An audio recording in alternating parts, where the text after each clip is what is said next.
Yes, it's chapter 6 of the book Connect to Correct by Wendy Ologe.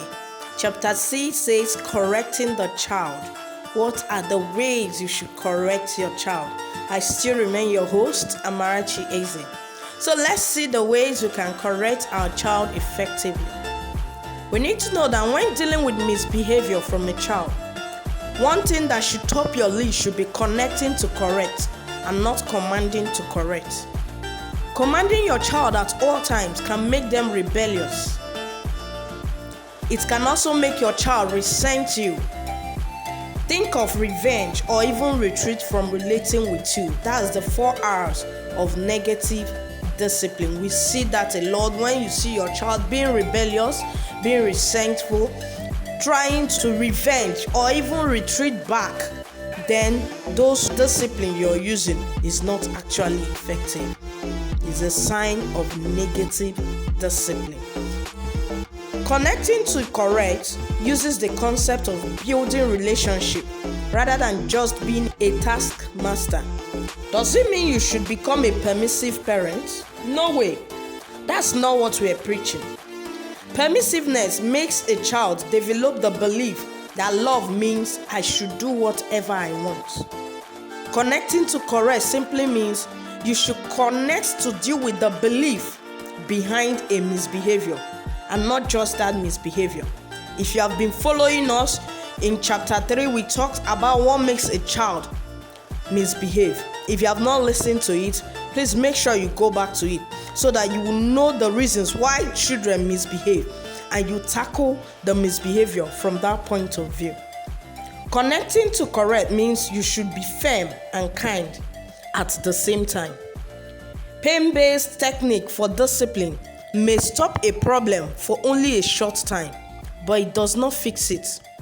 In fact, most times, it may cause other bad behaviors to crop up, like lying. You see your child becoming hypocritical. It can also turn negative as the child may get habituated to the pain. You see children, they will call it in Nigerian language or deshi. If you flog me, no, they enter. That's what negative discipline can bring about. Flogging a child is just a quick fix.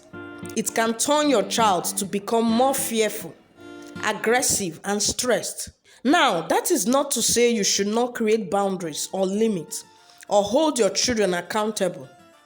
It only means we must learn to do this from the point of knowledge. When you connect to correct, these are the benefits you see. It will help your child feel a sense of belonging and significance. Your child will see you as kind while still being firm. It's more effective in the long run. It teaches valuable social and life skills on character development, cooperation, and most importantly, problem-solving skills. It helps your child discover how capable they are and how to use their power constructively. So we need to start connecting and stop commanding. When you command, you will experience the negative effects of negative discipline. While when you connect, you have these other benefits as mentioned. This acronym for connection says all that connection is about. The C there stands for communicate. So connection is about you communicating what it is you actually expect from this child. O, own up to your limitation. N, never manipulate. That's a no-no. Never manipulate your children. Then N, negotiate. E, evolve. C, complement. T, teach. I, innovate. O, objectively review or criticize. Then N, no negative guidance. That's the true meaning of connection. I have a question for you. How much knowledge do you have as a parent and on the discipline strategies to use? You need to know that if you must become a successful parent in the 21st century, then you need information. The truth is that there are no good parents or bad parents. There are just parents who understand how the brain works. Parents who are intentional about every thought and move they make in parenting, and those that don't yet understand. Parenting with peace and calm is not about perfection. It's about awareness. Parenting is about you, the parent.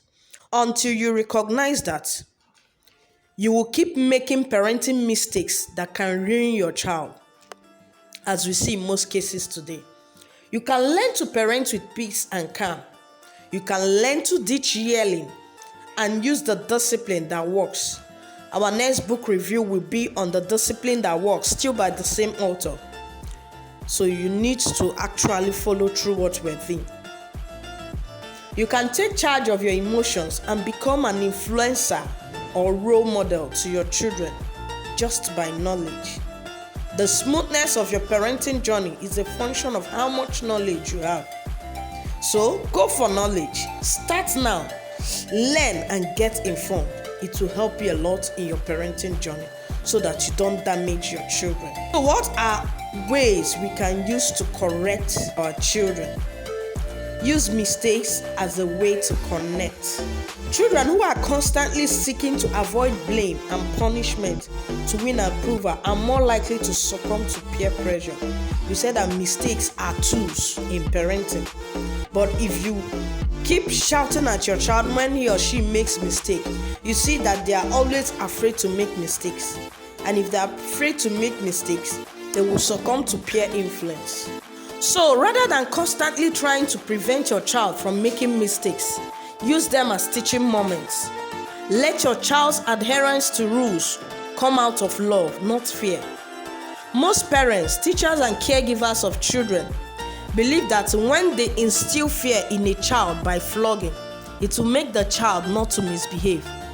That will only work for that moment. That's a quick fix. But what happens when you are not there? That means the child did not learn through that process. Remember, we're not going to be with our children forever. Using mistakes as opportunities for teaching will help your child trust you and want to behave well to please you. Children will make mistakes, definitely, because they are imperfect and are also trying to understand the world. It's your duty as a parent to become more flexible and willing to adjust. Therefore, you must learn to work your emotions to connect. When your child makes a mistake, you must think of it as a tool of correction and not just punishment. Connection parenting is about looking for more enlightened ways and tools to create boundaries with your child. Another way to correct your child is for you to start now and be consistent. Whatever you want your child to become, start now, no matter the age. List out those values, characters, and skills you want for your children and intentionally start working with it from the onset. Create routines for your children. They thrive better with routines and structures instead of having your family's life revolve around the child's wants. The habits that children develop at an early stage of their life will stick more as they grow older. So routines. Creating routines for them is key. It will help them a lot. Remember, bad habits are tough to break. One of the best things you must do for your children is modeling behaviors that will shape their character and values positively, as well as equip them to live responsibly and become productive in life. Also, correcting consistently gives you an edge. Children get confused if you are not consistent with correction. For instance, a child, after doing his homework, throws away his books or his pencil. He leaves it carelessly, and you tell the child to put it in its bag. Tomorrow he does the same thing, you ignore it. It makes them confused. So you should be consistent with your correction. You must say what you mean and mean what you say. Another way to correct your child is by using the discipline that works. Withhold not correction from a child. That's V. The question is, can you correct someone without hitting them? Yes. People are constantly taught that behavior correction is done by hitting the person.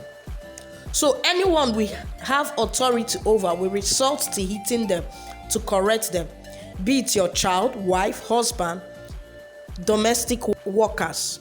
And we wonder why domestic violence is on the rise constantly nowadays.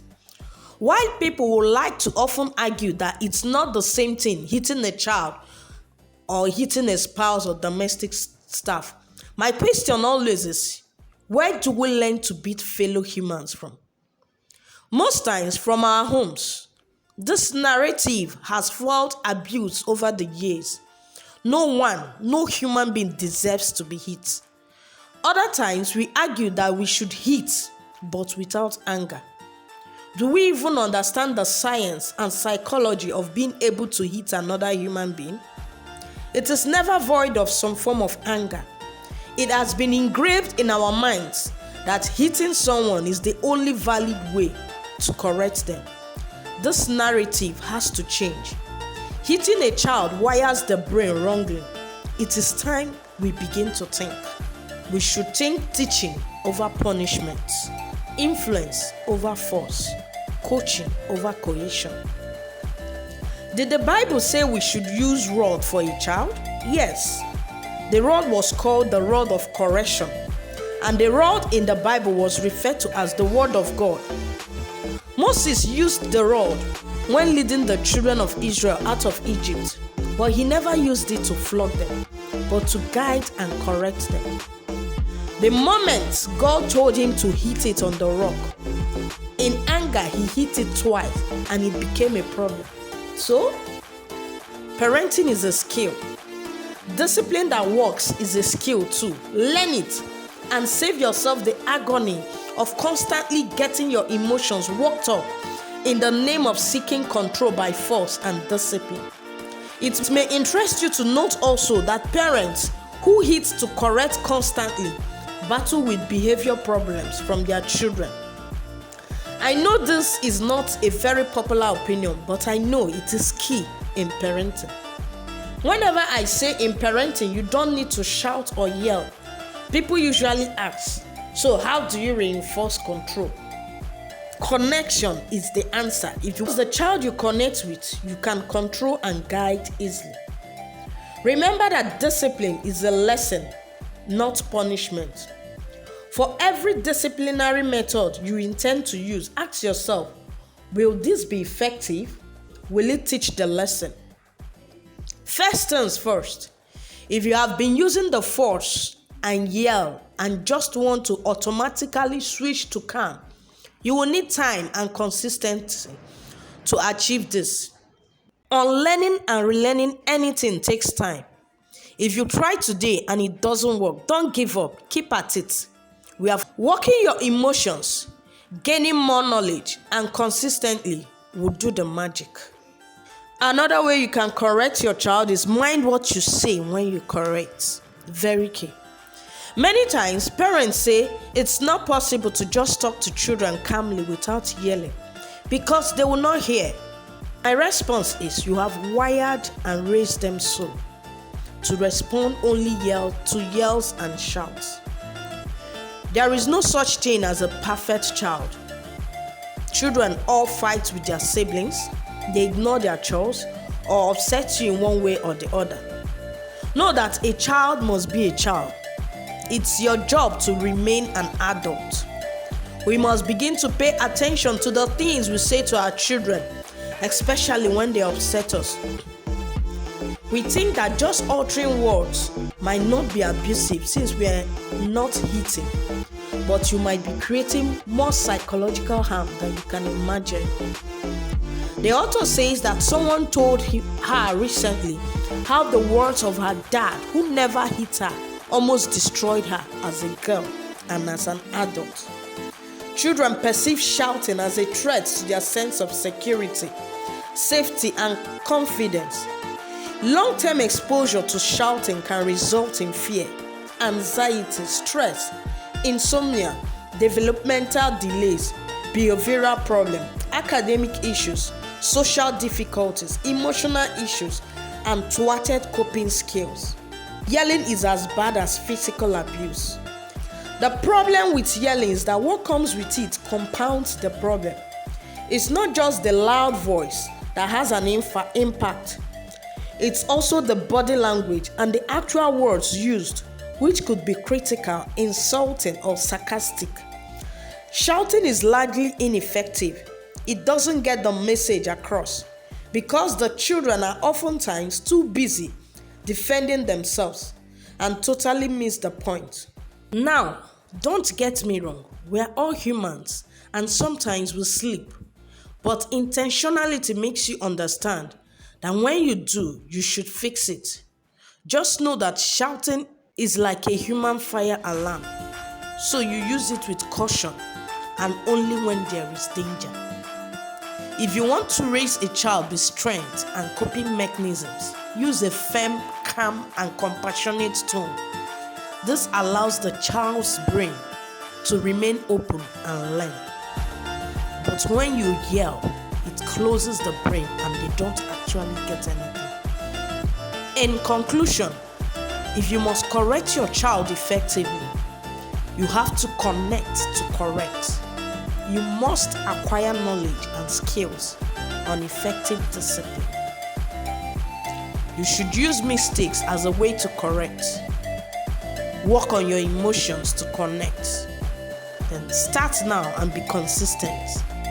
Mind what you say when you correct. And finally, ditch yelling and shouting for good. Appreciate every of your time spent here. Share this video if you're sure you're getting value. See you in our next review.